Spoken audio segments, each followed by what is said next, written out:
Mais uma vez, meu irmão, minha irmã, que a graça e a paz do nosso Senhor Jesus seja com cada um de vocês nessa noite. Existe uma noção, irmãos, que se infiltrou no meio cristão evangélico, que é extremamente perigosa e muito mal direcionada. Existe um conjunto enorme de pessoas, e talvez entre nós existam alguns que sejam assim, que acreditam realmente que existem quase dois deuses distintos. Um Deus do Antigo Testamento e um Deus do Novo Testamento. Novamente, nem sempre as pessoas articulam desse jeito, tá? Nem sempre as pessoas falam dessa exata forma. Dificilmente as pessoas vão usar esse tipo de linguagem. Mas na prática, elas creem dessa forma. É uma noção que Deus mudou. Deus do Antigo Testamento seria o Deus da lei, enquanto no Novo Testamento seria o Deus da graça. O Deus do Antigo Testamento é um fogo consumidor, é um Deus irado, é um Deus de destruição, e no Novo Testamento é um velhinho, bonzinho, bondoso, de candura. E aí, nesse tipo de visão, no Antigo Testamento, as pessoas são salvas por observar a lei. Chega ao ponto de eu já ter ouvido na minha caminhada dizendo: pastor, é muito mais fácil no Antigo Testamento, porque lá você só não precisava matar, agora você precisa nem pensar em matar. Então Jesus tornou muito mais difícil. Essa compreensão no Antigo Testamento é de uma forma, no Novo é de outra. No Novo Testamento, então, seria essa fé em Jesus, não a observância da lei. Então, existiria uma cisão, um corte profundo, uma mudança que é muito abrupta nessa forma de pensar. E, irmãos, isso está objetivamente errado. Isso está muito errado. O Deus da Bíblia, ele sempre age da mesma forma, ele é o mesmo Deus que promove a mesma salvação, e isso é cristalino nas páginas da Escritura. Eu penso que o texto que melhor evidencia isso é o texto que a gente vai ver hoje. E aí a minha esperança é ser capaz então de mostrar para você como é que isso se opera. A gente está em Êxodo capítulo 11. Então, se você quiser deixar a sua Bíblia aberta, hoje à noite nós vamos caminhar pelo livro do Êxodo, e a gente começa no capítulo 11. Enquanto você está abrindo, irmãos, o que a gente viu até agora é inequívoco.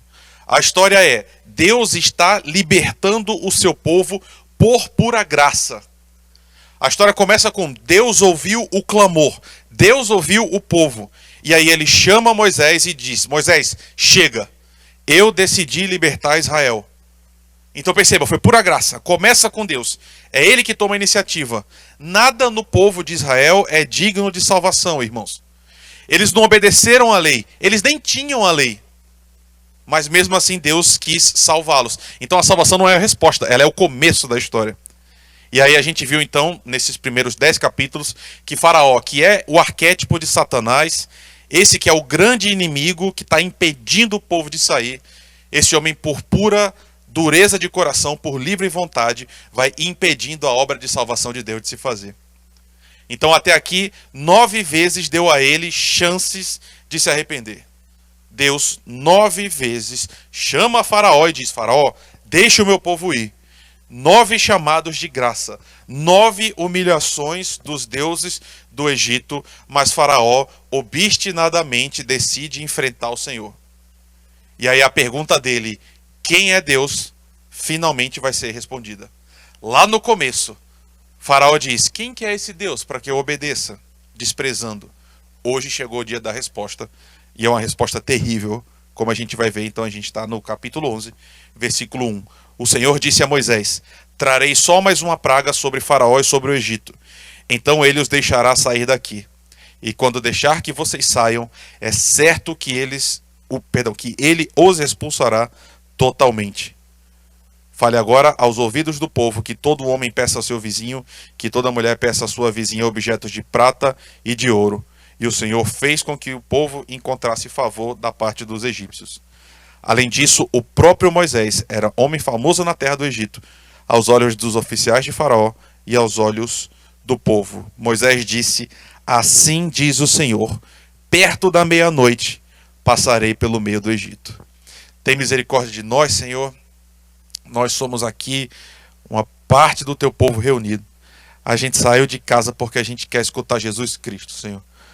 Por favor, Jesus, se faz presente no nosso meio. Move o nosso coração na tua direção, Senhor. Coloca os nossos olhos em ti. Me ajuda, Senhor, por favor, a abençoar o teu povo. Nos ensina a partir da tua palavra, Senhor, que o desejo do nosso coração seja limpo, que seja a tua glória, seja a tua fama, que seja sempre louvor para ti, Pai. Tem misericórdia da gente, é o que a gente te pede no nome de Jesus. Amém. Irmãos, o texto começa com um momento horrível, porque Deus diz a Moisés: chegou o fim. Obrigado, meu irmão. Deus fala: Moisés, chegou o final, agora a história vai terminar. Eu vou trazer mais uma praga, e trazendo essa praga, Faraó vai deixar o povo ir. E na verdade, irmãos, o que ele diz, Deus, é um pouco mais intenso ainda. Deus está dizendo: Faraó vai expulsar vocês. Então vai ter uma inversão grave na disposição do coração desse homem. Faraó não vai só permitir que Israel saia, mas ativamente ele vai expulsar o povo. Então o ato final de Deus vai ser tão dramático, vai ser tão poderoso, tão central no coração, que tudo finalmente vai acabar. Então, o texto que a gente tem diante de nós é Deus vindo e vindo em juízo, irmãos. Acabou a paciência, acabou o tempo do perdão. Finalmente as consequências dessas decisões reiteradas de Faraó e dos seus oficiais chegaram. E aí a gente viu, versículo 4, na meia-noite eu vou passar pelo meio do Egito, diz Yahvé. E aí todo o primogênito então vai morrer. Essa é a praga, irmãos. Essa é a praga final. O último Deus a ser derrotado é o próprio Faraó. Porque perceba, nas 9 pragas primeiras, a gente viu que Deus em cada uma está humilhando um Deus específico, uma divindade específica do Egito. Só que perceba, irmãos, a despeito deles terem imagens desses deuses, você concorda que o Deus não é visível? Eles não conseguem ver os deuses que estão sendo humilhados. Esse último não, eles veem Faraó. Eles conseguem tocar em Faraó. Então é como se fosse um Deus de fato presente. Se as outras divindades não eram vistas, nem podiam ser tocadas, Faraó é a materialização da divindade. É um Deus que dá para enxergar, irmãos. E aí esse é o último Deus que vai ser humilhado. O filho dele, que também é identificado como sendo um Deus, a promessa do juízo finalmente chegou. O último Deus humilhado, o próprio Faraó. E aí, a promessa de juízo é universal, irmãos. Deus está dizendo: Moisés, diga para Faraó, eu vou passar a meia-noite, eu vou matar todos os primogênitos, e tem um detalhe que é importante: não vai ter nenhuma distinção de classe, irmãos. Não vai ter qualquer hierarquia. Toda a sabedoria, todo o dinheiro, toda a influência, todo o poder, qualquer distinção, não vai ser suficiente para salvar no dia da visitação de Deus. Os primogênitos, desde Faraó, que ocupa o centro do trono, até o primogênito da escrava mais baixa nesse sistema perverso do Egito, vai morrer. Até os primogênitos dos animais morrerão, irmãos. Essa é a promessa de Deus. E aí o texto chega num ápice, nesse começo, de uma declaração que é horrorosa. Olha aí comigo no versículo 6. Deus falando: haverá grande clamor em toda a terra do Egito, como nunca houve antes e nunca jamais haverá. A gente passou por um evento que foi horrível, irmãos, nós. E em algum nível, os efeitos disso a gente sente até hoje. Talvez por uma série de mecanismos de autoproteção você não pense muito nisso. Mas você lembra de como foi na pandemia? No auge da pandemia, aqui no Brasil, a gente estava perdendo 3.000 pessoas, mais ou menos, todos os dias. E a gente começava a receber um monte de imagens de gente perdendo pessoas muito importantes. A gente viu filhos que perderam seus pais, amigos que foram nos deixando. E esse tipo de choro é horroroso, irmãos. Lembra? É desesperador, é uma coisa violenta. A gente ficava vendo aquelas imagens e aquilo embrulhava. Tanto que boa parte da nossa saúde mental foi embora por causa disso, né? Todos os dias eram essas cenas repetidas. O que eu quero dizer é: o clamor que surge é de uma alma humana que foi rasgada, que foi rompida. Porque a morte é a pior dor que existe. Não existe nada pior do que isso. Essa separação causa uma angústia, porque a gente sabe que é uma separação total, irreversível. Não vai dar mais para desfazer. Quando a morte acontece, ela é eterna, acabou. Não dá para refazer. E o que vai acontecer no Egito hoje é pior, irmãos, muito pior do que o pior dia do Covid. Não vai ter uma só casa que não vai ter uma perda, que não vai sofrer. E a perda que esse povo vai passar é a perda principal, é a perda mais representativa que pode existir, porque são pais perdendo seus filhos. Toda morte é ruim, mas essa morte em especial é pior. Um pai que perde um filho, uma mãe que perde um filho, e pior ainda, né, irmãos, que perde o primeiro filho, que tem uma carga simbólica ainda mais distinta, porque é quem inaugura a paternidade, né, quem inaugura a maternidade também, é o primeiro filho. Esse é um choro diferente. Cada egípcio nessa noite vai perder o seu primeiro filho. E aí a violência, a emoção vai ser tão forte que todos, lendo o texto, todos os oficiais, Moisés está dizendo, vão descer até mim e vão se inclinar diante de mim e vão dizer, saiam daqui, você e todo o povo que o segue. E só então eu sairei. Esse é o capítulo final. Faraó foi avisado. É a última conversa que Moisés está tendo com Faraó. Ele está dizendo, vai ser tão intenso que vocês que não estão agora deixando a gente sair, que zombam de nós, vocês vão chegar até nós, vão se inclinar diante da gente e vão dizer, saiam, vão embora. E é curioso, não, irmãos? Porque a pergunta é, por que esse aviso? Por que Moisés está falando de novo com o Faraó? Porque se a paciência de Deus se esgotou, por que a gente está tendo um novo diálogo? Não basta só fazer?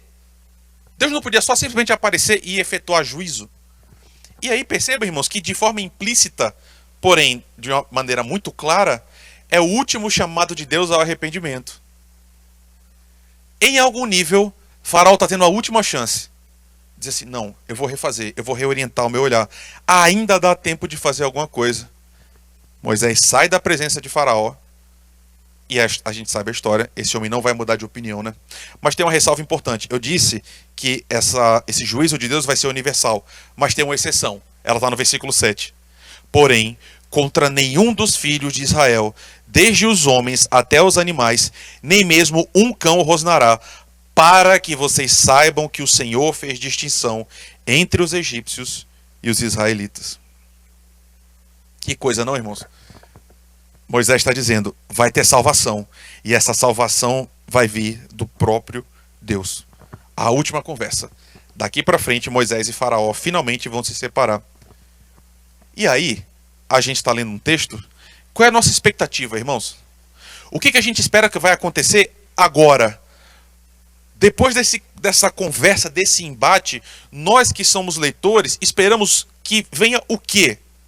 E aí é óbvio que o natural seria a gente esperar que viesse agora a narração dessa última praga, não é?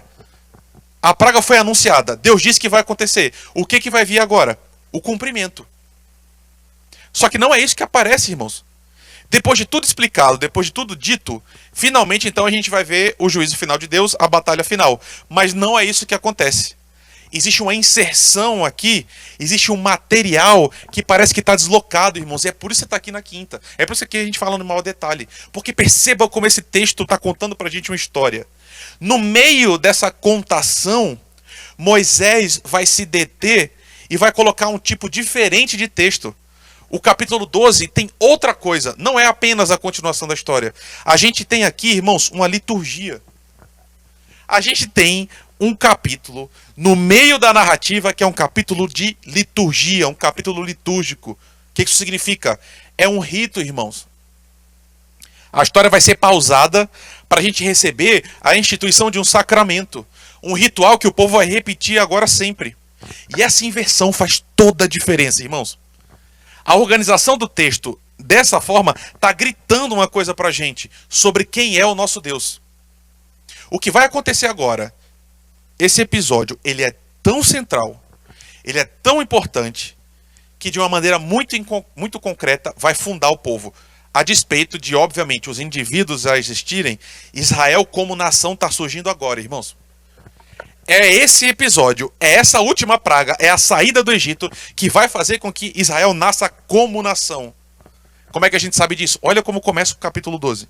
O Senhor disse a Moisés e a Arão na terra do Egito: esse mês será para vocês o principal dos meses, será o primeiro mês do ano.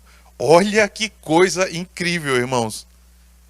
Deus está dizendo, esse mês agora, por causa desse evento, vai ser o começo da contagem do ano, todo ano para vocês. O calendário, irmãos, está sendo resetado aqui. Olha que coisa. A história está sendo reconfigurada no seu âmago. O evento mais importante da história de Israel é esse, vai inaugurar o novo mês, mas ele ainda não começou. O povo está recebendo essa instituição sem que o evento tenha acontecido ainda. Deus está entregando, irmãos, uma festa. Vai ter agora uma celebração.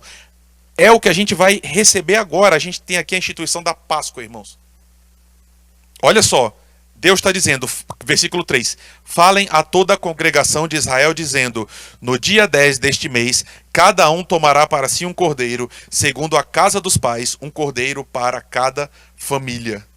Moisés está dizendo, antes da gente sair, antes da praga acontecer, a gente vai celebrar uma festa. Uma festa que é focada nas famílias, perceba, né? A gente não tem, cada um de vocês consiga um cordeiro, um carneiro para si mesmo. Não é assim. É um por família. Não é uma festa individual, é uma festa coletiva, irmãos.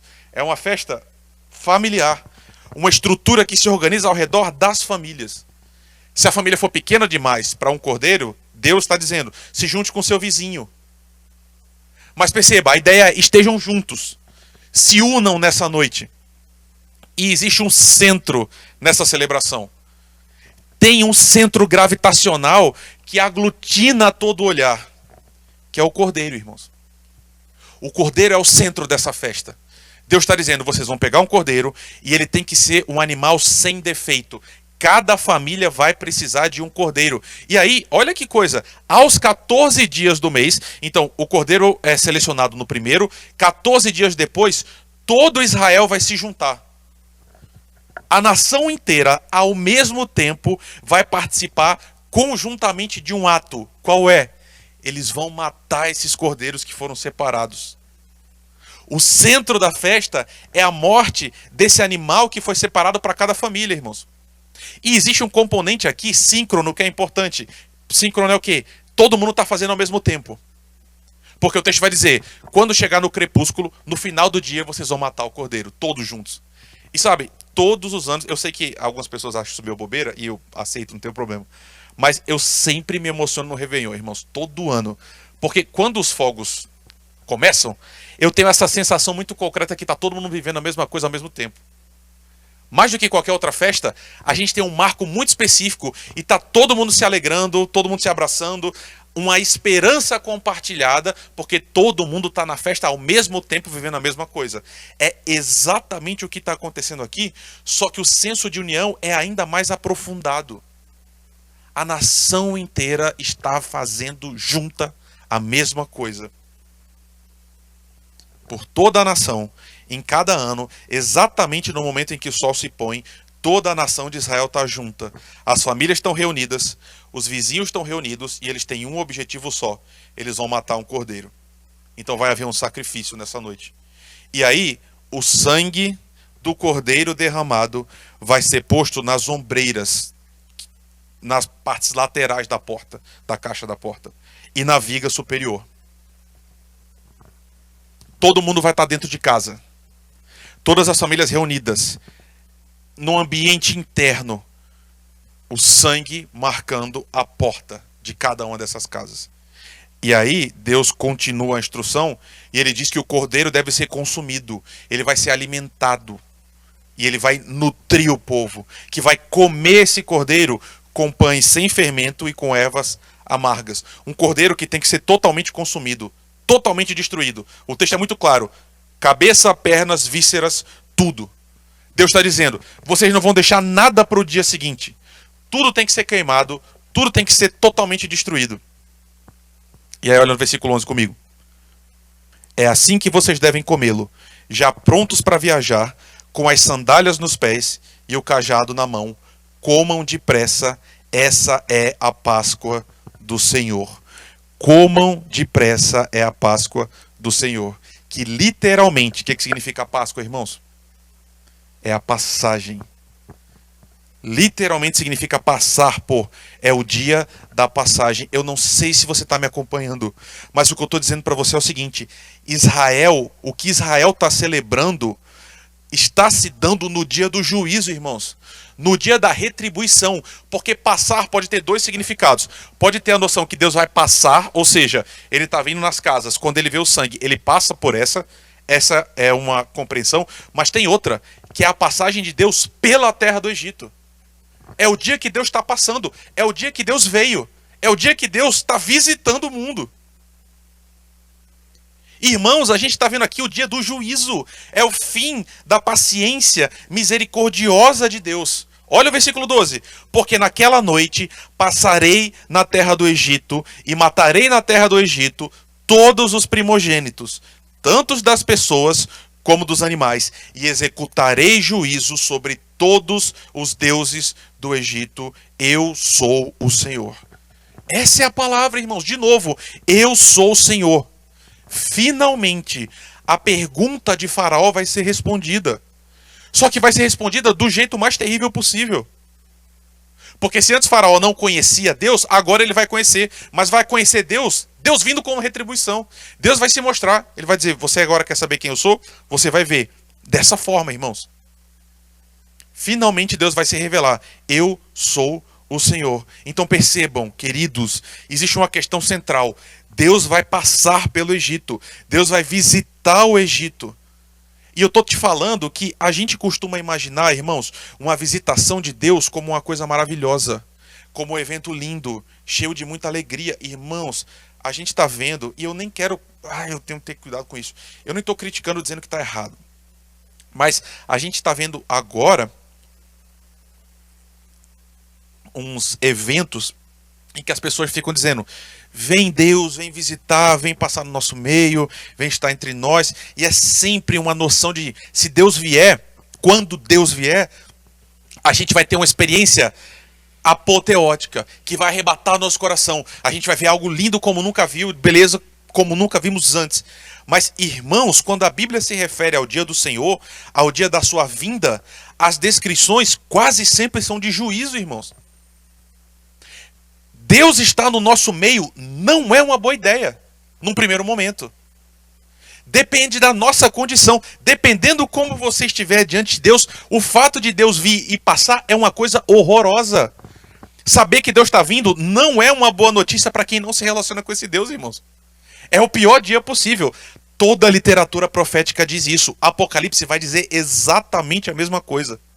A retribuição, o juízo, é a pior notícia possível. Como diz Hebreus.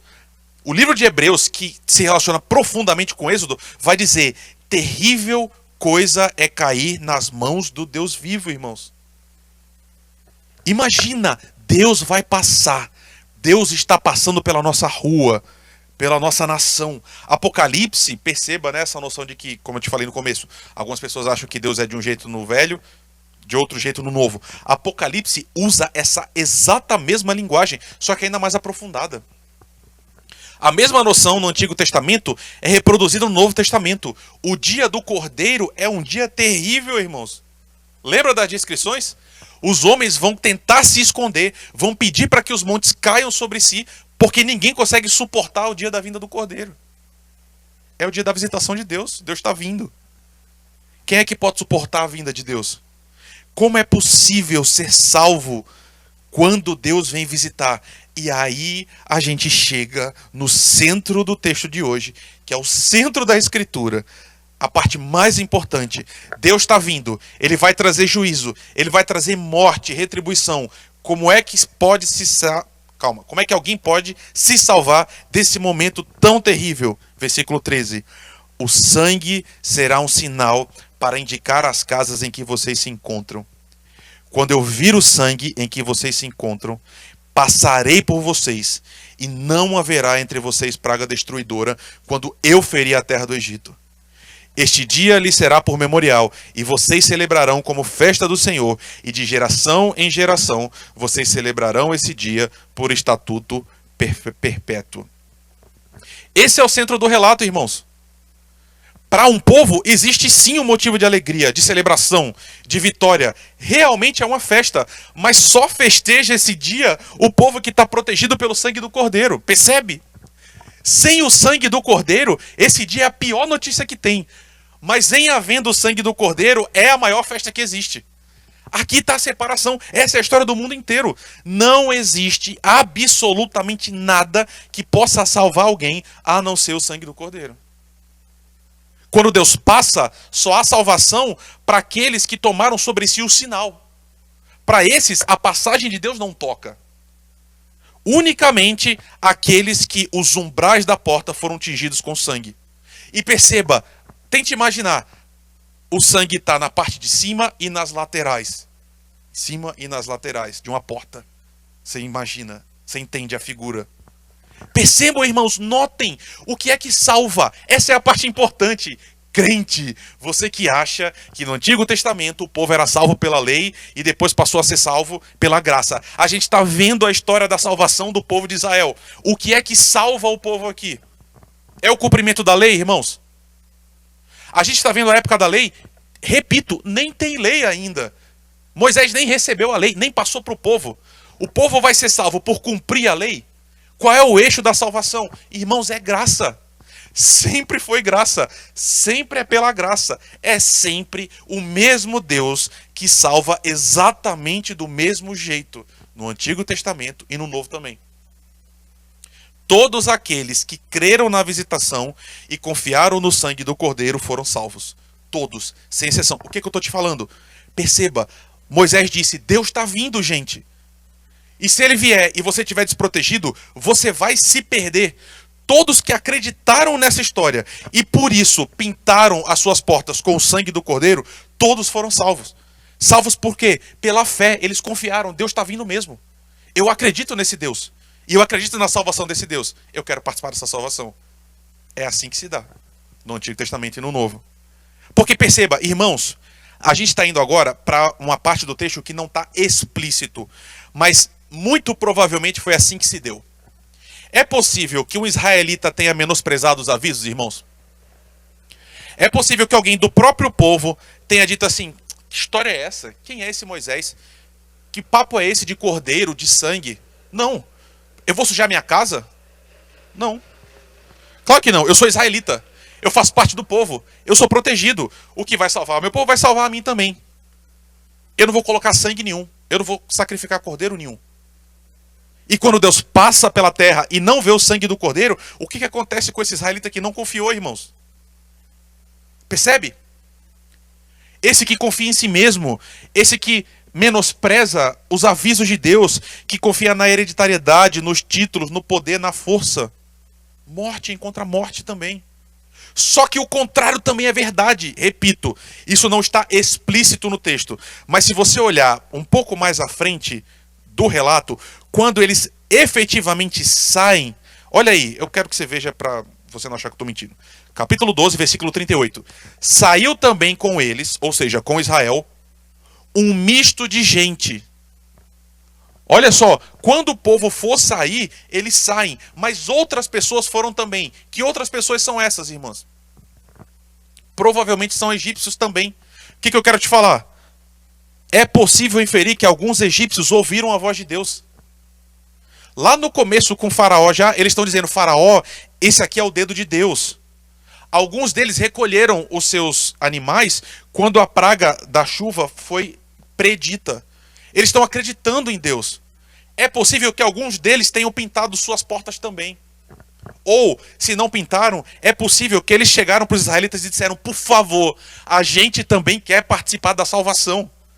A gente acredita em Deus, a gente sabe que a visitação está vindo. Deixa a gente entrar na casa de vocês. E fizeram parte da festa. E foram salvos. Por quê? Foram salvos por obedecer uma lei cheia de regras? Não. Eles foram salvos porque eles têm o sangue do Cordeiro sobre si, o sinal também. Estrangeiros que creram e foram poupados e saíram do Egito junto com Yahvé. Percebem, irmãos? A salvação, eu vou repetir, sempre se deu pela fé na promessa do Deus que disse, eu vou salvar vocês de mim mesmo. Porque é isso, irmãos. Nós somos salvos do próprio Deus, do juízo de Deus, que a gente merece, pelos nossos pecados, porque a gente se voltou contra Ele. Quando Ele passa trazendo juízo, Ele está salvando a gente desse juízo que vem com Ele mesmo. Ele veio atrás do seu povo, Ele tomou a iniciativa, e no dia do juízo, Deus mesmo instituiu uma forma de salvação. Todos aqueles que creram e puseram sua fé nas promessas de salvação ligadas ao Cordeiro foram salvos. E aí, em toda a terra do Egito, aqueles que não creram passaram pela morte.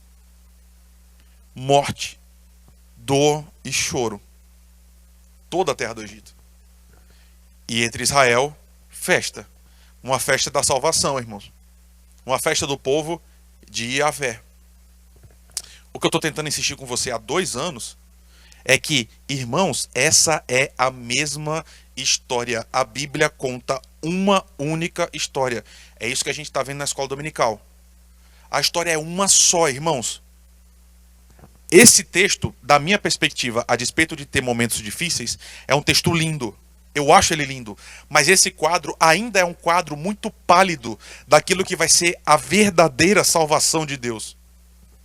Porque essa história que a gente está vendo aqui não é a história do povo judeu. É a sua história e a minha história também. Porque agora a gente conhece o que Moisés nem sonhou, irmãos. Ele teve um pequeno vislumbre, mas agora a gente conhece a história inteira. A gente conhece o verdadeiro Cordeiro da Páscoa. Você conhece ele, ele sabe seu nome. Deus continuou sua salvação, irmãos. Ele continuou salvando o seu povo dos seus pecados, da escravidão, dos deuses. Só que o Cordeiro que morria como um sinal de salvação, ele efetivamente veio, definitivamente, de uma vez por todas. Perceba, a semelhança é total. Na cruz, irmãos, Jesus foi realmente destruído. Realmente consumido, totalmente. E o seu sacrifício, o seu sangue, é aquele que nos possibilita a salvação. O que eu estou tentando te falar, irmãos, essa é a mesma história hoje, que continua tal qual foi no passado. Vai haver retribuição, irmãos.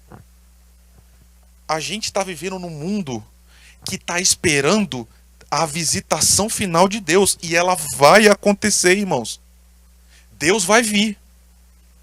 Num certo sentido, nós estamos no Egito hoje, toda a terra é um grande Egito. Nós ainda estamos na terra da escravidão.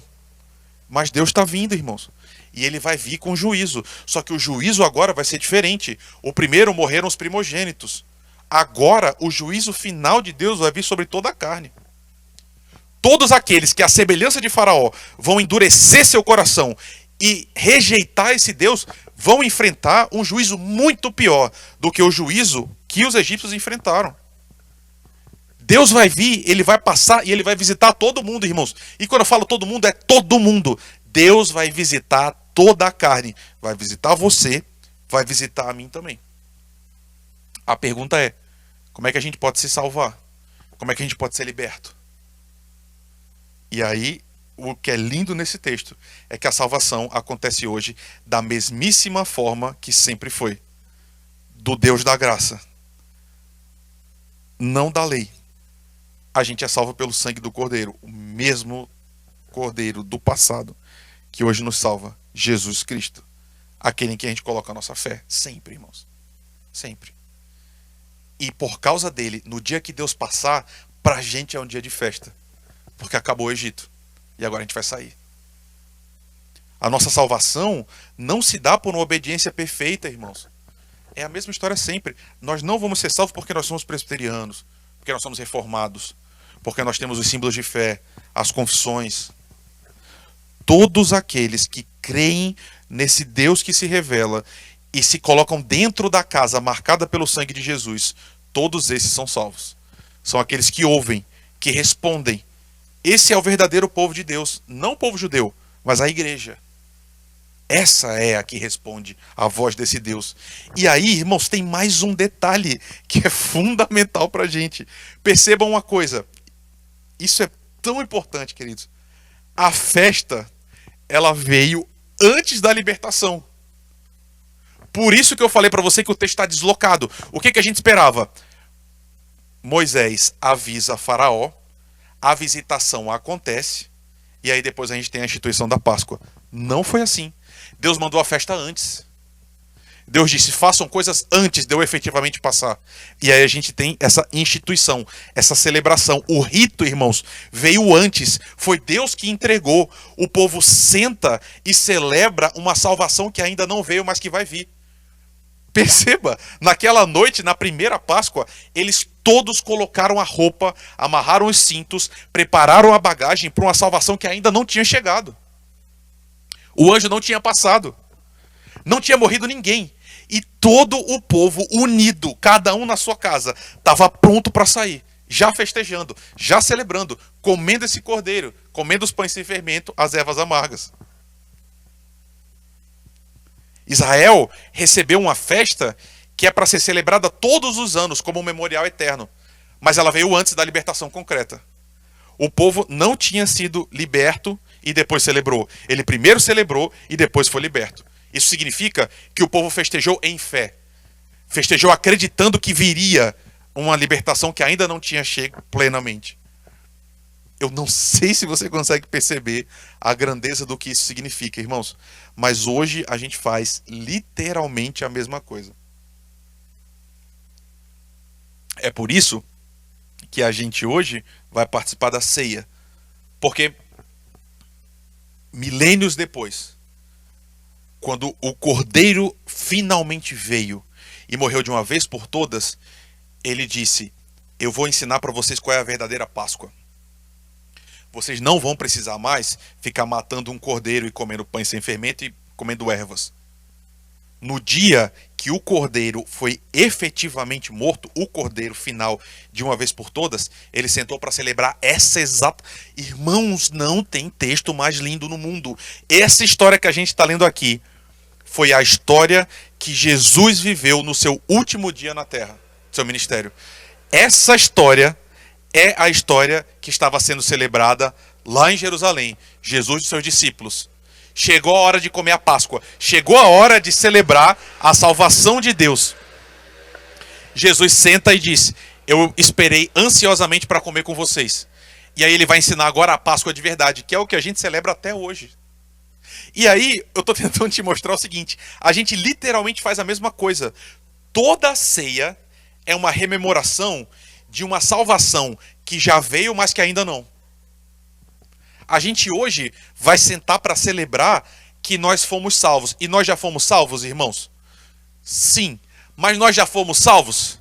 Ainda não. Ao mesmo tempo, nós estamos plenamente salvos. Mas a nossa salvação ainda não se deu, porque ele ainda não voltou, nem a gente foi para lá. A gente ainda está esperando essa salvação final. Mas a gente já celebra agora. E quando a gente come dizendo... Não aconteceu, a gente ainda não viu, mas a gente tem certeza que vai acontecer e a gente vai estar com ele para sempre. E a gente participa dessa festa com fé. Por isso que a ceia é tão bonita, irmãos. Eu tenho muita agonia quando eu vejo igrejas praticando a ceia como se fosse qualquer coisa, que é tipo assim, vamos correndo porque a gente pregou demais, as músicas se estenderam muito, vamos fazer isso porque isso aqui é só um memorial, a gente vai em frente. Não é, irmãos. Isso aqui que a gente está vivendo é o centro da nossa fé. A gente está celebrando porque Jesus disse... Façam isso todas as vezes que vocês comerem em memória de mim. Porque um dia vocês vão comer outra Páscoa, que aí é a Páscoa final. É a Páscoa só da libertação. A Páscoa daqueles que já foram libertos. A gente vai comer com ele lá. A gente ainda não comeu. Imagina o pão e o vinho da ceia final com Jesus. Jesus vai servir para você. Você vai estar lá junto comigo, meu irmão, irmã. A gente vai celebrar. Hoje, a gente ainda não faz isso. A gente ainda não chegou lá. A gente ainda não está no reino. Num sentido muito real, a gente está no Egito ainda, irmãos. A gente ainda está sofrendo. Mas a gente sabe que ele está vindo. Ele está vindo com juízo. É verdade. E aí a gente celebra essa vinda dele que vai vir e a salvação que a gente tem nele. Quando a gente celebra a ceia, a gente participa do pão e do vinho. Do corpo e do sangue do cordeiro que foi morto. E a gente está concretamente dizendo... Ainda não aconteceu, mas a gente tem certeza que vai acontecer e a gente está celebrando uma festa grande que está vindo e a gente vai ver essa festa junto com ele. A gente ensaia essa salvação que está vindo, a gente vai ser salvo pelo Senhor. Vamos ver o final do texto? Agora a gente vai ler uma porção maior, tá? Porque eu acho importante a gente ter contato com o relato. Versículo 21. Eu vou ler em sequência. Moisés chamou todos os anciãos de Israel e lhes disse: escolham e peguem cordeiros para as famílias de vocês e matem esses animais para celebrar a Páscoa. Peguem ramos de hisopo, molhem no sangue que estiver na bacia e marquem a viga superior da porta e as suas ombreiras com o sangue que tiver na bacia. E que nenhum de vocês saia da porta da sua casa até amanhã, porque o Senhor passará para matar os egípcios. Quando, porém, enxergar o sangue na viga superior da porta e em ambas as ombreiras, o Senhor passará por cima da porta e não permitirá que o destruidor entre na casa de vocês para matá-los.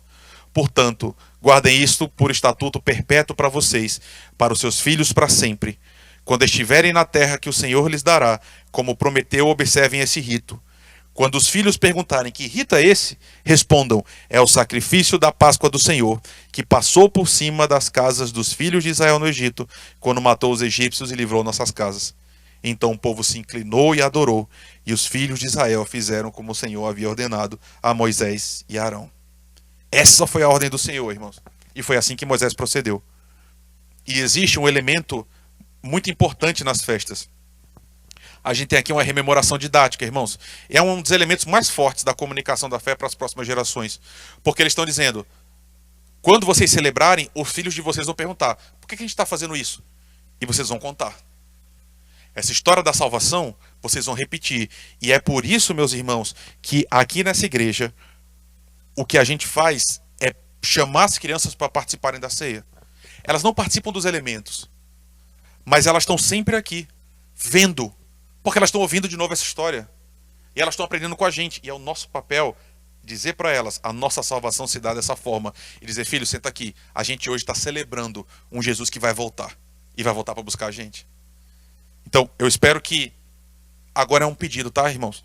Eu realmente espero que nesse ano, agora, de 26, você não viaje na Páscoa, nem no Natal. Eu espero que você esteja aqui com a gente esse ano. Porque a gente vai sentar junto para fazer essa mesma coisa. Essa mesma história que a gente está vendo, a gente vai ver de uma forma ainda mais intensa. A igreja toda reunida com nossos filhos, celebrando essa Páscoa do Senhor. E a gente vai ler agora a última parte e vai para a mesa para a gente participar disso junto. Versículo 29.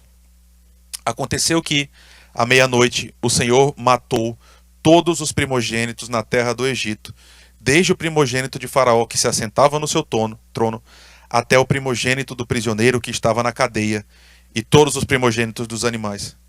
O Faraó levantou-se de noite, ele, todos os seus oficiais e todos os egípcios, e houve grande clamor no Egito, pois não havia casa em que não houvesse um morto.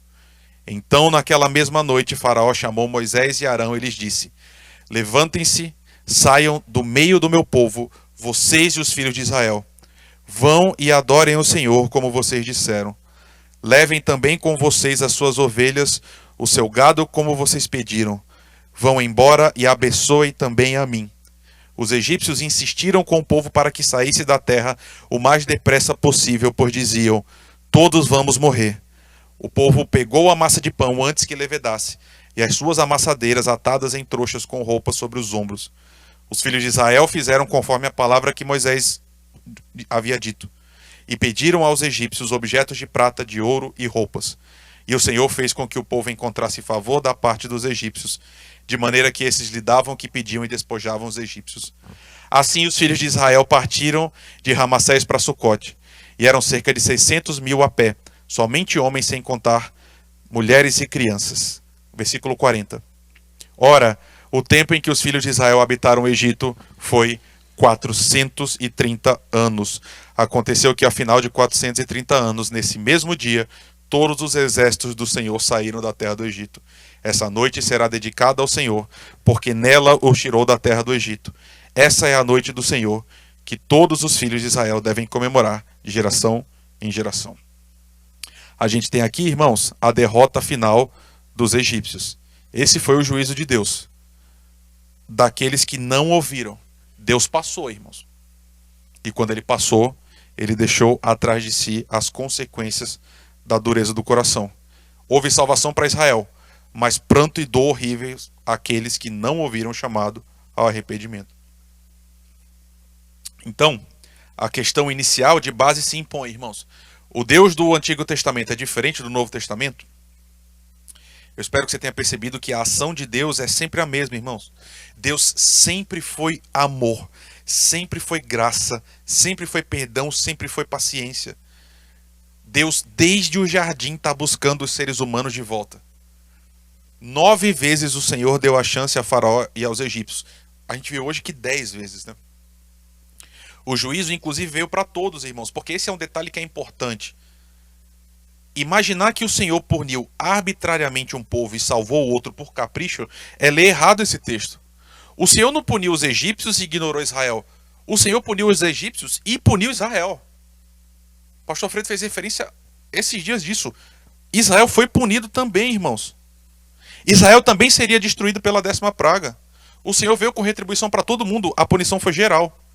Por que os filhos não morreram de Israel? Unicamente pelo sangue do Cordeiro.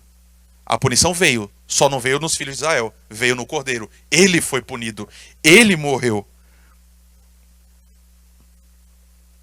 Para que os filhos de Israel fossem preservados, a morte foi dirigida para ele, aplicada nele, para que vivesse.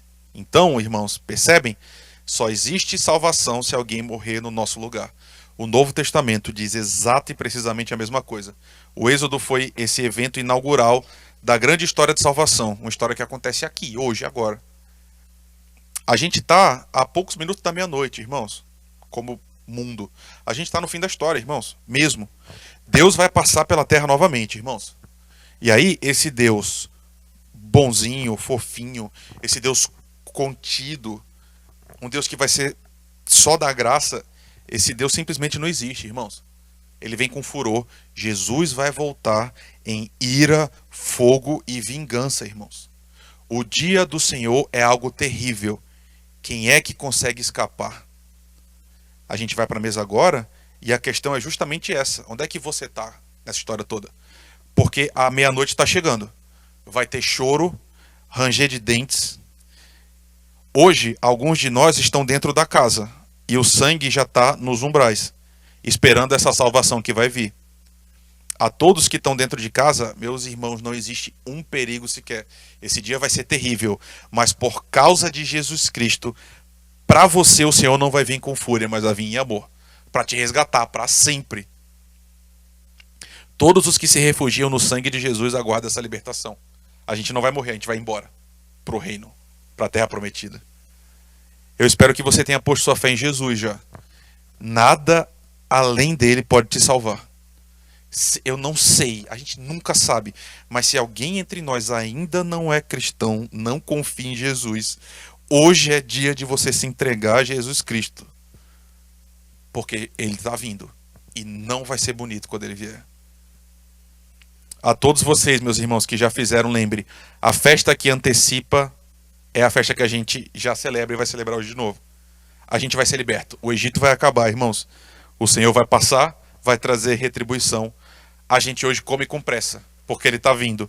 Maranata, meus irmãos, Maranata. Ora vem, Senhor Jesus. Vamos cantar de novo? A gente vai cantar o mesmo hino que a gente cantou no começo. O hino 267.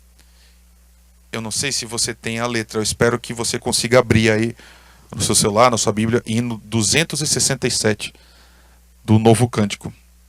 E com ele a gente vai se preparar para participar da Páscoa. É a mesma festa. E a gente vai celebrar essa salvação que está vindo.